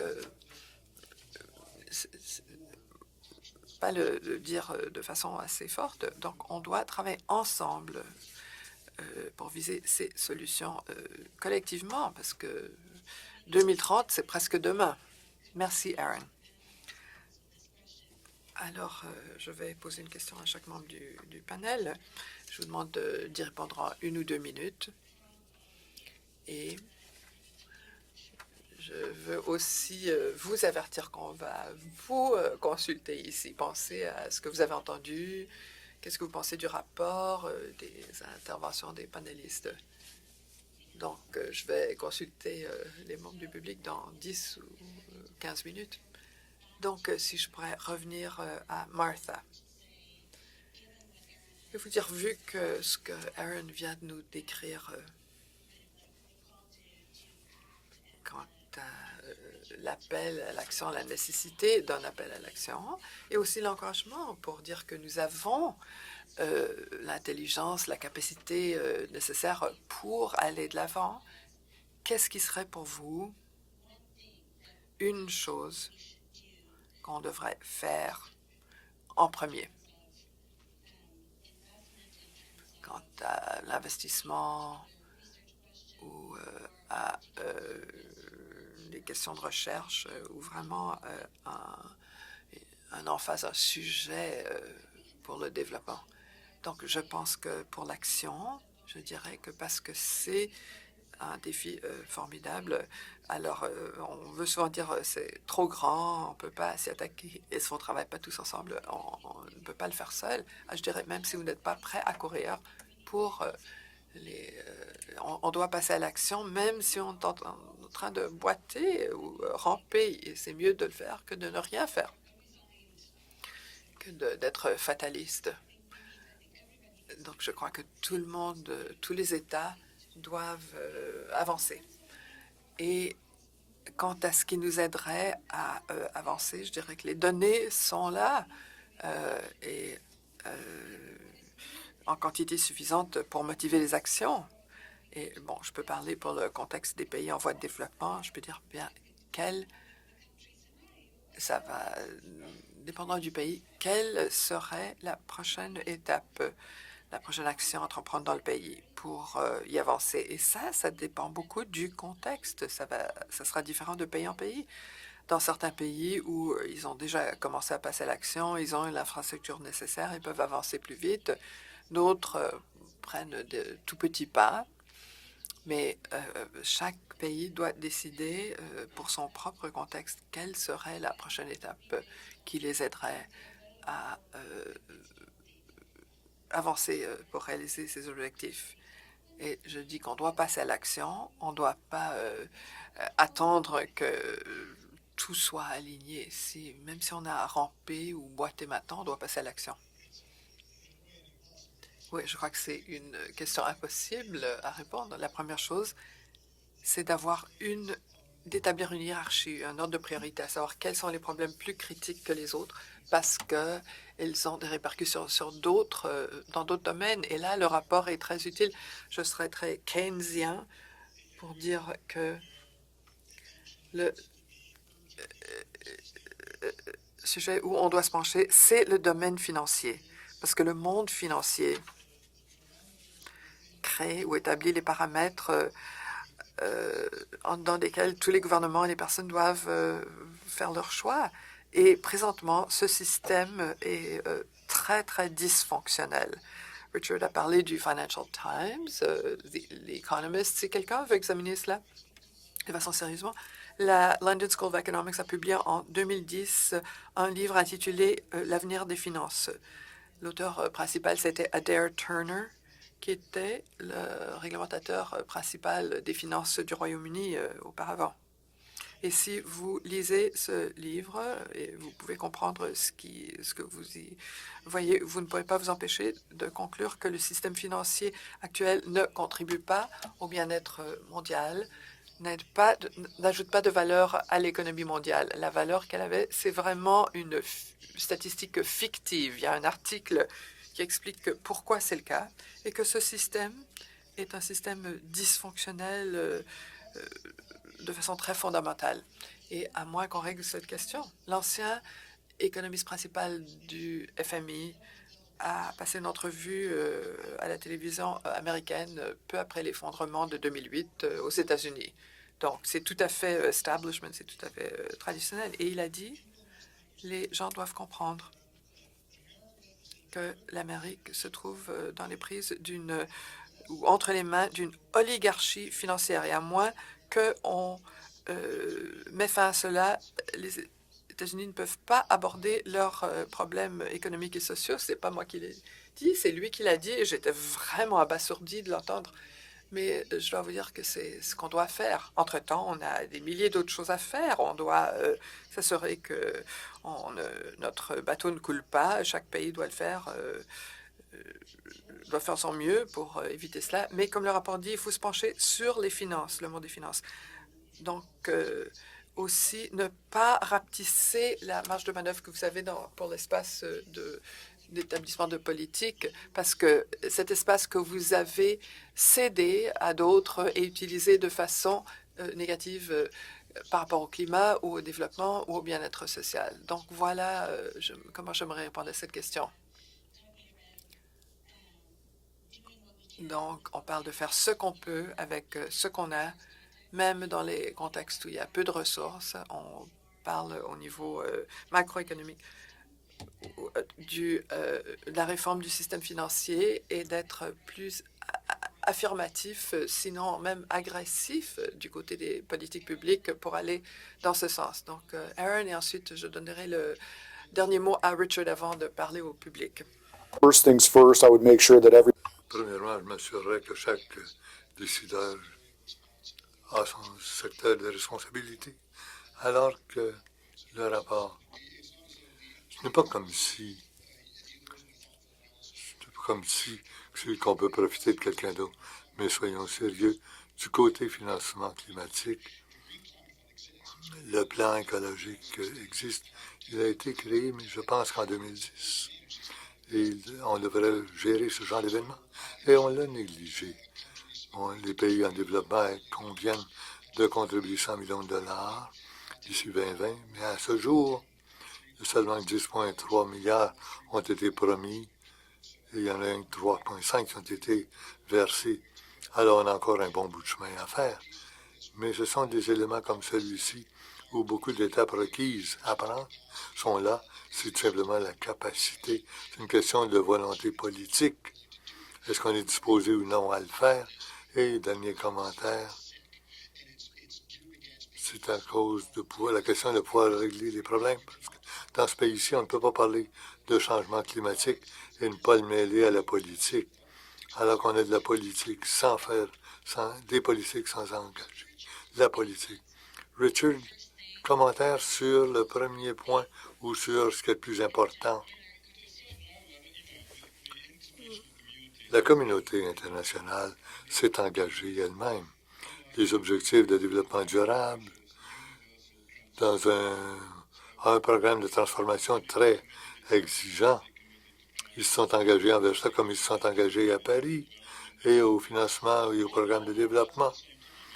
Tout cela à peu près en même temps, en 2015. Alors, ils ont accepté l'histoire de la communauté internationale. On est confronté à d'énormes défis et ce qu'on n'a pas fait, c'est de régler les obstacles systémiques pour faire face aux défis. Et c'est frustrant pour nous, étant donné qu'on fait partie de la communauté, mais de créer un narratif qui, d'une façon ou d'une autre, peut faire le lien entre les origines de l'iniquité et de l'insécurité à des solutions à ces problèmes auxquels ils sont engagés de régler. C'est ce qu'on essaie de faire et il y a un élément qui manque. C'est quelque chose qui, à mon avis, on a tenté d'y contribuer. Mais il y a une belle citation de Bertolt Brecht, que les choses ne changent pas, vont demeurer ce qu'elles sont. Et on se retrouve dans ce contexte-ci. Nous le savons. Aaron l'a dit, je pense, que lorsqu'on est confronté à ces défis, c'est assez remarquable de voir comment le système politique et le système économique, les deux peuvent se mobiliser. Et ça s'est fait dans la lutte contre le fascisme. Quand on a établi ces parallèles historiques, les gens ne se demandent pas est-ce qu'on peut se permettre de se battre. Ça, c'était en 1939. C'était une subvention, une déclaration. C'était pas une question de savoir est-ce qu'il y a un PPP pour construire des chars d'assaut. Est-ce qu'on a un PPP pour des avions et des chars d'assaut en 1939? On a tout simplement amené le secteur privé à le faire. On a trouvé les ressources pour s'assurer que les États-Unis se sont présentés avec des forces militaires, avec suffisamment d'avions, de chars d'assaut, etc. Et en l'espace de quelques années, cette volonté, cette capacité a fait preuve d'ingéniosité. Et tout c'est ce qui a appuyé finalement l'idée de relever ce défi. Et on se retrouve dans le même genre de situation, tout le monde le reconnaît, sauf que on se demande, est-ce qu'on a le leadership politique, les structures politiques pour faire quelque chose de semblable à ce qui s'est fait en 1939? C'est pas un problème de ressources. Nous avons les ressources pour répondre ou régler cette menace. C'est vraiment un défi politique plus qu'un défi de ressources. Un défi politique et d'ingéniosité, peut-être. Et collectivement et individuellement, que les pays s'attaquent à un programme dont nous sommes saisis, comme on l'a fait dans le passé, pour ne pas justement perpétuer ces problèmes. Les processus, les structures qui répètent cette incapacité à atteindre les objectifs de développement durable. Maintenant, c'est à votre tour d'intervenir. J'aimerais que vous vous présentiez au micro. En vous présentant au micro, je vais vous demander de vous présenter brièvement et de poser des questions ou des commentaires le plus bref possible, dont on puisse accepter le plus grand nombre de... Comme de raison, simultaneous translation is available should you require. Nous avons les services d'interprétation au besoin. Bonjour, buenos días. Je m'appelle Mauricio Ortiz, ambassadeur du Costa Rica. Merci de l'invitation. Merci pour cette présentation importante. Monsieur Richard, et sa présentation, a parlé du besoin de changement des règles. J'aimerais peut-être mentionner certaines mesures concrètes que notre pays, bien que petit, a pris en considération et ce sont de grandes idées. Alors, brièvement, en 1948, nous avons aboli l'armée. Ce que cela a à faire avec l'armée, avec l'environnement, bien beaucoup, parce que l'argent, on s'en sert pour l'éducation, pour la santé, pour l'infrastructure et pour protéger finalement nos terres. Nos terres sont protégées, nous avons des parcs nationaux et dans les années 70, comme j'ai dit, on a créé 33% de nos terres ont été protégées. Dans les années 80, on a négocié un des premiers liens avec la Norvège. En 80, on a aussi approuvé la taxe sur le carbone, sur l'essence, le diesel. On a investi cet argent pour protéger nos forêts. On dit à nos agriculteurs de ne pas couper les arbres, protéger les forêts. Nous leur versons un montant pour protéger les arbres et la forêt d'une meilleure façon. Dans les années 90, c'était la clé du changement. Ça s'est fait par l'éducation dans le système scolaire, l'enseignement, pour sensibiliser les jeunes aux problèmes environnementaux. En 2014, on a interdit l'exploitation de gaz et de mazout. Et en 2019, notre président a lancé le plan de carbonisation. Au Costa Rica, on veut devenir indépendant de carbone en 2050. Je ne veux pas prendre trop de votre temps, mais à Costa Rica, on ne veut pas cela. Mais on a un système financier, on veut qu'il examine notre pays, un petit endroit pour élaborer des nouvelles politiques environnementales. Et nous nous demandons où est l'argent. Eh bien, c'est bien clair, c'est où est l'argent. L'argent est là. Ce qu'il nous faut, c'est attirer l'attention des groupes financiers, que nous puissions effectuer ces changements et adopter ces positions à la question. Est-ce que ça va être créé? Est-ce que c'est pas trop tard de financer C'est très important d'y répondre. Et enfin, à ce jour, Costa Rica, jusqu'à maintenant, à 11h35, 10h30, au Costa Rica, c'est stable. Alors, à ce moment-là, vous comprenez que ça peut se produire n'importe où. Et nous ne sommes pas une charge pour la classe moyenne. On ne les inonde pas de politique qui causerait plus de stress économique pour eux. Merci beaucoup. Merci beaucoup, Votre Excellence. Alors, il y a cet exemple bien clair, comme quoi il y a des changements qui se produisent, y compris dans les régions en développement du pays, du monde, alors que le leadership et un mouvement dans la bonne direction se produit, mais il n'y a peut-être pas des investissements pour aider à faire avancer les choses. Donc, nous sommes pleins d'espoir, mais aussi on fait face à ces défis structuraux dont on a parlé. Mais c'est bien intéressant et réconfortant. Merci beaucoup. Susan Tanner, j'ai été impliqué dans la négociation du protocole de Montréal en tant que représentant de l'ONG pour les ONG du Nord et du Sud. Je suis maintenant la présidente du groupe des 78. Je regarde le protocole de Montréal comme étant une option possible. Je sais que c'était une question bien spécifique pour ce projet, le protocole de Montréal, mais certains précédents structuraux sont assez intéressants. Entre autres, il y avait un fonds pour traiter de technologie, de transfert de technologie. La structure était les pays en développement et en développement avaient le même vote.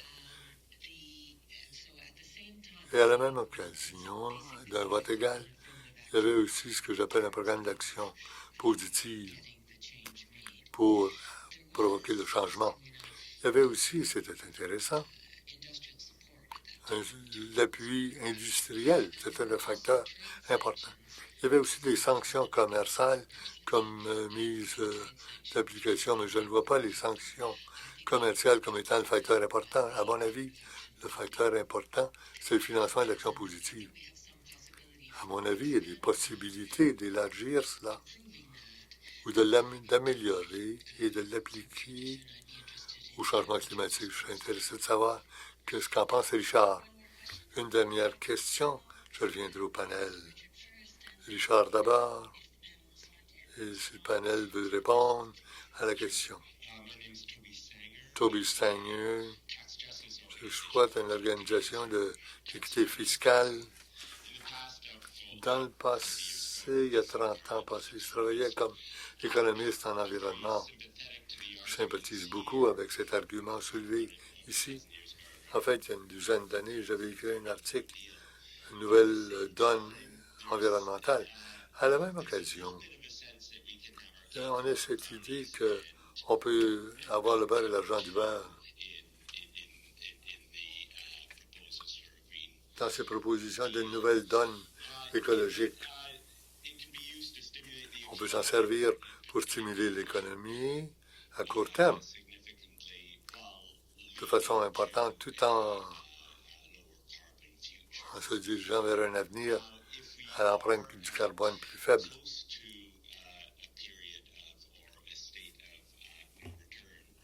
On est près d'une situation sans retour quant aux émissions. Est-ce que c'est ce qu'on veut, ce qu'on cherche, stimuler l'économie dans le monde? De toute évidence, on a besoin d'une certaine décarbonisation, un certain rétablissement, mais si on est à cette recherche, est-ce que ça n'empirerait pas la situation? Réduire les émissions de carbone, de toute évidence, et la consommation dans le monde des riches et la redistribution. Merci beaucoup. On a de l'espoir au Costa Rica, de l'espoir qui nous vient de cette expérience découlant d'un contrôle par le biais du protocole de Montréal. Et on a aussi de fait des choix difficiles à faire.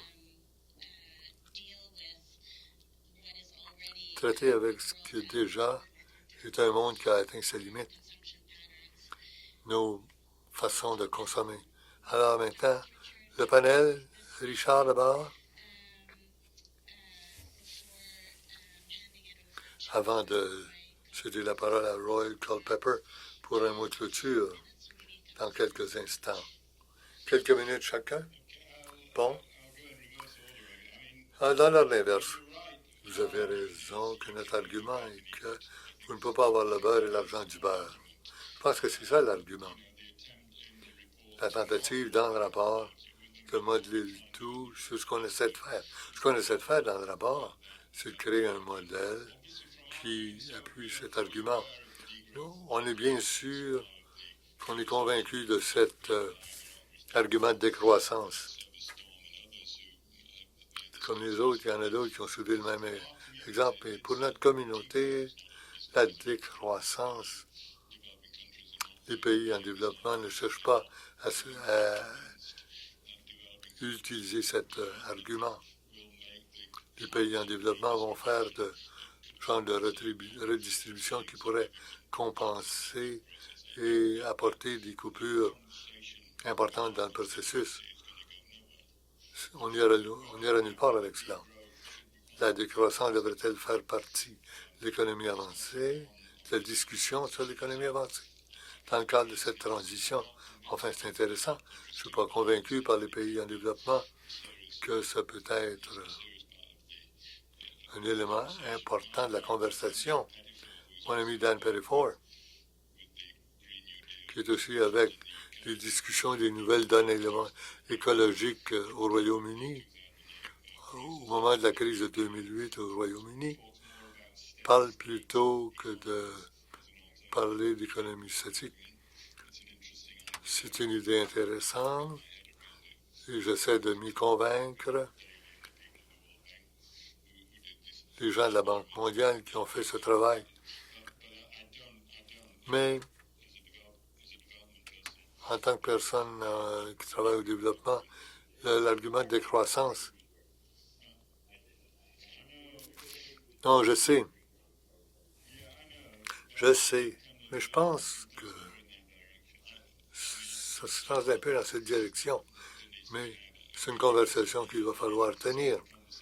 Mais dans certains arguments qui ont été présentés au sujet de cette préoccupation de débrancher ou de délier la question du carbone. Je n'en connais pas beaucoup sur le protocole de Montréal. Je comprends que c'était un modèle qui est bien réussi, s'il y avait un intéressant, il y avait le commerce sur le marché. Il y a eu beaucoup de discussions de climat où on ne parlait pas de commerce du carbone, que c'était un bon élément de la stratégie, que ce soit un élément crédible, du genre le prodigue dont nous parlons, nous, que ça réussisse dans le contexte européen. Ça a été essayé. Je pense que cette question du transfert de technologie, la façon dont nous le finançons, ça va être important. Elizabeth Warren, dans son programme de nouvelles donnes écologiques au Royaume-Uni, en a fait tout un plan. Je pense que je crois que vous avez soulevé la question des puits industriels et de l'importance de subsides. Lorsque je regarde la stratégie européenne, c'est un programme de subvention massif. On ne peut pas faire le genre de transformation dont je parle sans avoir beaucoup de financement, de soutien financier, que ce soit, on parle d'éléments renouvelables, de carbone, les subventionner les bonnes activités, c'est essentiel, mais à la même occasion, avec l'Union européenne au cours des 6 prochains mois, avec les États-Unis et le Japon, vont tenter de présenter des projets de loi à l'OMC pour amener les pays en développement, les empêcher d'utiliser l'espace de subvention restant, alors qu'il a déjà été réduit par les investissements latéraux et la ronde en Uruguay. Alors, c'est très dangereux du point de vue du développement et dans une bonne partie de la discussion sur les subventions industrielles, je pense que les gens ont reconnu que c'est nécessaire d'une part, mais il y a un courant néolibéral qui dit que les subventions ne sont pas utiles et que nous devons faire tout ce qui est possible pour empêcher les pays en développement, la Chine notamment, d'utiliser ces subventions. Il y aura un énorme débat là-dessus au moment des discussions sur le développement climatique au cours de la prochaine année. Et j'encouragerai les gens à se pencher sur ce problème et d'y accorder tout le sérieux qu'il mérite. Nous sommes au courant, bien sûr, des succès, mais pour répondre à sa question, nous ne pensons pas que la Banque mondiale est le genre d'institution qu'il nous faut, institution multilatérale dont nous avons besoin pour financer une transition climatique du niveau dont on parle dans nos discussions. Nous croyons que l'histoire de la Banque mondiale, son utilisation de conditions, par exemple, sont trop importantes pour tenter de réformer la banque et s'occuper de ce genre de transition. On aimerait voir un autre genre d'institution en place. Autre commentaire sur les questions qu'on nous a posées?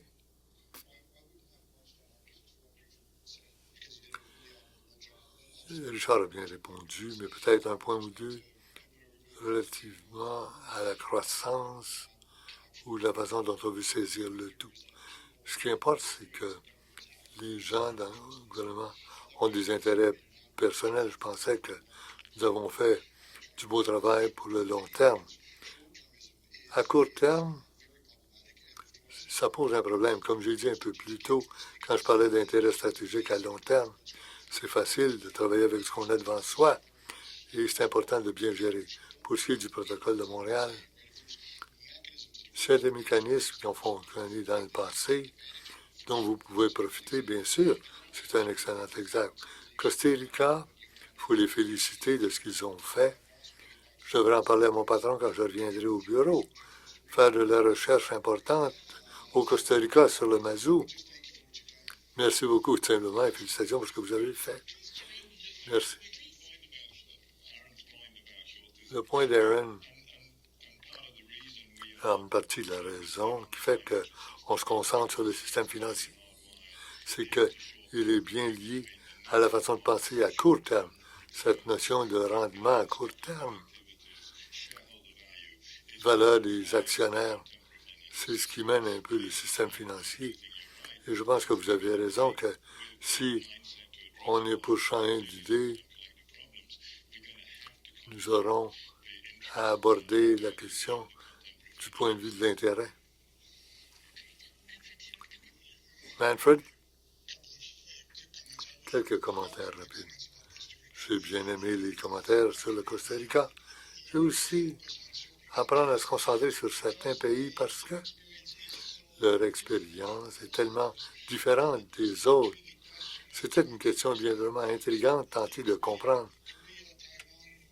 La Corée, le Taïwan sont des exemples frappants et on a découvert qu'ils ont réussi parce que le néolibéralisme était tenu à distance. Ils ont profité des fonctions stratégiques dont parle le présent rapport. Le Costa Rica, j'y suis allé à plusieurs reprises et j'ai eu le grand plaisir de rencontrer José Fidesz alors qu'il avait 90 ans. C'était le révolutionnaire national de 1948. Et les points importants que vous avez soulevés, impliqués ou alliés à la présente discussion, que le président, on avait nationalisé le système bancaire, ce qui a permis à une gestion des finances d'une façon tout à fait différente. Le Costa Rica est sur une trajectoire différente aussi, par opposition à l'Amérique centrale et pour la plupart de l'Amérique latine. Alors, je pense qu'on a beaucoup à apprendre du Costa Rica et aussi le fait qu'un peu plus tard, certaines administrations gouvernementales à politiques différentes ont fait que devant tous ces problèmes et que vous avez réussi à les retenir ou à empêcher l'élargissement. Pour ce qui est des CFC, je pense aux structures d'incitatifs qui ont servi, c'est très important, mais je suis très sceptique pour ce qui est de cette idée de redistribution. Encore là, les marchés nationaux veulent jouer leur jeu, et ce qui va certainement se produire, c'est qu'ils vont faire des millions de dollars, que le processus ajoute ou pas au traitement des changements climatiques, c'est pas pertinent. Il est peu probable, en fait, parce que pour croire à cela, il vous faudrait croire que les marchés financiers sont fondamentalement logiques, qu'ils ont démontré depuis 30 ans que ce n'est pas le cas. Je pense que ça va au-delà du débat. do agree with you. Okay. Non, je n'ai pas mentionné les échanges de carbone parce que oui, ça ça donne lieu à des jeux où on cherche à contourner les règles. Mais j'ai parlé aux facteurs qu'elle a mentionnés dans ses remarques plus tôt. Et je vous ai interrompu. Je n'ai pas pris aussi longtemps que les autres qui ont parlé. Quand j'ai posé ma première question, je crois que je mérite d'entendre les commentaires de l'autre. Oui, je m'excuse, mais on est en train de manquer de temps.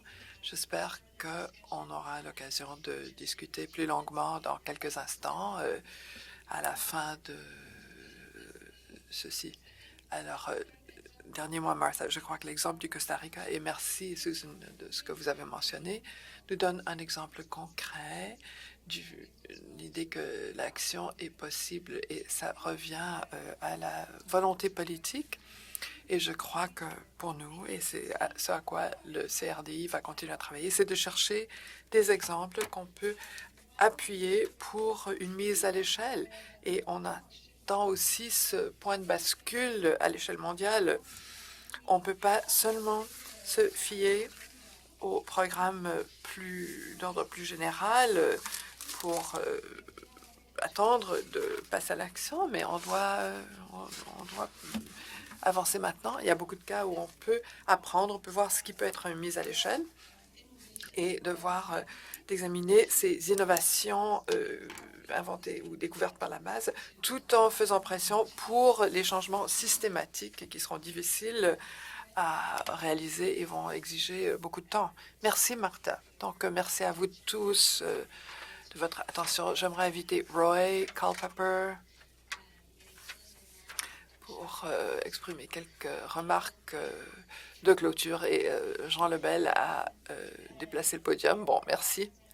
Alors, nous sommes tous là pour faire ce qui doit être fait ici au CRD, comme vous pouvez voir. Groyle, comme vous voyez, et fellow à l'étude internationale à l'Université d'Ottawa et aussi à l'école Norman Patterson à l'Université Carleton et ici aussi en tant que coordinateur de cette excellente discussion. Il est président du groupe GICTI. Alors, ou CIGI, c'est très difficile de mettre fin à cette discussion qui aurait pu continuer au moins une autre demi-heure. Alors, néanmoins, je vais mentionner plusieurs choses qui découlent du rapport et de ce qui a été dit aujourd'hui. Nous vivons un moment précaire en ce qui a trait à la survie de notre espèce et même certains diraient de notre planète. Les pressions continuent à augmenter avec les crises climatiques. On sait quels sont les problèmes et comment les contrer, mais notre inaction est presque une négligence criminelle. Cette crise climatique vit avec les restes les déchets de la crise de 2008, une insécurité financière, un endettement énorme que Richard a mentionné et des inégalités qui augmentent de façon exponentielle. Le rapport de la CNUCED dit que les ODD ont été convenus et on sait qu'il y a eu des signataires à l'accord de Paris, mais que nous ne sommes pas en voie de pouvoir les réaliser. Le rapport parle ou évoque le New Deal des années 30 en faisant appel à un effort massif du côté public et privé et aussi de faire appel à une transition juste ou équitable pour les travailleurs et les gens qui sont dépendants de l'économie des carburants fossiles. Le rapport nous rappelle qu'il y aura des avantages importants pour les travailleurs et les collectivités qui découlent d'investissements dans la mitigation au changement climatique et l'adaptation au changement climatique. Je crois qu'on n'a pas suffisamment parlé du défi que représente l'adaptation au climat, que nous devons aussi aborder. Le débat sur réaliser les objectifs climatiques dans notre pays se penche sur les politiques nationales et l'action, mais le rapport parle de l'impact de la crise sur les pays en voie de développement. Ça, c'est le mandat de la CNUCED et ce sont les personnes qui ont très peu de responsabilité, de part de responsabilité dans la crise climatique. Donc, il faut passer à l'action de façon urgente pour satisfaire les besoins en ressources et les autres besoins des pays en voie de développement pour renforcer leur résilience climatique. Vu les grands failles exposées par la crise financière mondiale, l'appel que fait le rapport pour une réglementation plus robuste dans le domaine des finances avec un secteur public bancaire redynamisé qui investirait de façon avantageuse pour tous et aurait comme objectif guérir la planète. Le rapport, comme Aaron et d'autres membres du panel l'ont dit, indique que ceci ne sera pas facile. Les actions soutenues nécessaires exigent une vision audacieuse, changer notre façon de voir les choses. Un peu comme Franklin Delano Roosevelt l'a dit, le rapport insiste que ce dont nous avons besoin, ce sont des rêveurs sauvages pour pouvoir réaliser les objectifs des ODD et de faire face à cette urgence du réchauffement climatique. Donc, j'aimerais que vous vous joigniez à moi pour remercier les membres du panel pour cette discussion stimulante sur le sujet. Deuxièmement, j'aimerais remercier Jean Lebel et le CRDI et beaucoup de collègues au CRDI qui ont aidé à l'organisation de cet événement pour aborder ces enjeux d'actualité présentés dans le rapport. Je veux remercier nos collègues au CRDI et merci aussi au CG, au CIG. Et enfin, j'aimerais féliciter Richard Cosell-Wright et tous ses collègues à la CNUCED, parce que c'est un effort collectif, pour ce rapport qui ose contester des politiques et des structures de pouvoir qui doivent être réformées si nous voulons sauver la civilisation telle que nous la connaissons. Merci, Richard. Et merci à tous ceux qui sont venus. J'aurais bien souhaité avoir plus de temps, mais que le débat continue.